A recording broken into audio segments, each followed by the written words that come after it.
تو علم کا ہونا صرف معلومات کی حد تک، ہم اس سے اب آگے نکلیں اور عمل کی دنیا میں قدم رکھیں۔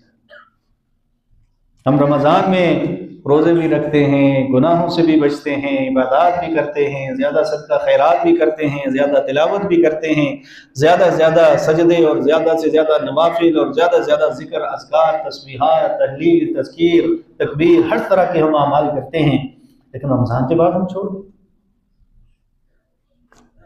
اللہ وہی ہے جو رمضان میں تھا اور رمضان کے بعد بھی اللہ وہی، رمضان میں بھی وہی رب تھا، رمضان کے بعد بھی وہی رب۔ جو شیاطین جکڑ لیے جاتے ہیں، وہ جب جاتے ہیں تو ہم جس حالت میں ہوتے ہیں، جب رمضان کے بعد وہ شیاطین کو کھولا جاتا ہے واپس آتے ہیں تو ہم تو اسی حالت میں ہوتے ہیں۔ تو شیاطین سمجھ جاتے ہیں ان پہ رمضان کا کوئی اثر نہیں۔ تو ہمیں شیطان کو خوش کرنا ہے یا رب الرحمان کو خوش کرنا ہے؟ اپنے رب کو خوش کرنا ہے، اپنے رحمان کو خوش کرنا ہے۔ یہ تو ہم شیطان کو خوش کر رہے ہوتے ہیں کہ رمضان میں جو ہماری تلاوت تھی، جو اشراق تھی، جو نوافل تھے، جو ذکر اذکار تھے، وہ ہم نے چھوڑ دیے۔ شیطان آ کے دیکھتا ہے مجھے اور آپ کو اور خوش ہو جاتا ہے، اور رب ہمارا ہم سے ناراض ہو گیا۔ یہ کیسے بندے میرے رمضان میں شاید مجھے رب مانتے، رمضان کے بعد نہیں مانتے؟ یہ کیسے میرے بندے ہیں رمضان میں نظریں نیچی رکھتے، رمضان کے بعد اٹھا دیتے؟ یہ کیسے میرے بندے ہیں رمضان میں اپنے کانوں کی، اپنی زبان کی حفاظت کرتے ہیں اور رمضان کے بعد زبان کھول دیتے ہیں؟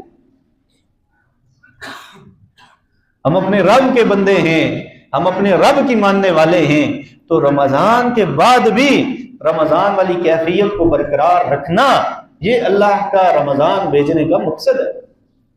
اور اللہ قرآن کریم میں کیا ارشاد فرماتے ہیں؟ فرماتے ہیں وَاعْبُدْ رَبَّكَ حَتَّى يَأْتِيَكَ الْيَقِينُ۔ اللہ کے نبی صلی اللہ علیہ وسلم کو حکم دیا گیا وَاعْبُدْ رَبَّكَ، اپنے رب کی عبادت کریں، حَتَّى يَأْتِيَكَ الْيَقِينُ، یہاں تک کہ آپ کا آخری وقت آ جائے۔ کیا مطلب؟ کہ صرف رمضان میں عبادت کرنی ہے؟ نہ نہ نہ نہ، فرمایا حضور عبادت کرتے رہیں کرتے رہیں کرتے رہیں حالانکہ حضور تو عبادت کرتے ہی تھے، حضور کے معمولات تو ہمیشہ رہتے تھے، دائمی رہتے تھے، اس کے باوجود اللہ کے نبی صلی اللہ علیہ وسلم کو حکم دیا گیا کہ اپنے رب کی عبادت کرتے رہیں یہاں تک کہ آپ کا آخری وقت آ جائے، یہاں تک کہ آپ دنیا سے بندہ فرما جائیں، یہاں تک کہ آپ کے پاس اجل آ جائے، یہاں تک کہ آپ کے پاس اسرائیل علیہ السلام تشریف لے۔ اللہ کے نبی سے بڑھ کر کوئی عبادت کرنے والا تھا؟ نہیں، اس کے باوجود اللہ کے نبی صلی اللہ علیہ وسلم کو حکم دیا۔ تو میں اور آپ آج تہیہ کریں کہ ہم نے رمضان کے بعد بھی مطلب اس طرح ہم وقت نہیں دے سکتے۔ رمضان میں اللہ جل شانہ نے ہمیں بڑی آسانی فرماتے اللہ ہمارے لیے۔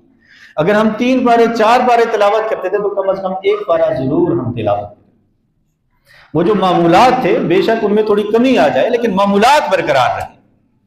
ذکر اذکار جتنا کرتے تھے اس میں بے شک تھوڑی کمی لے آئیں لیکن مستقل رہے، مسلسل رہے، دوام رہے اس میں۔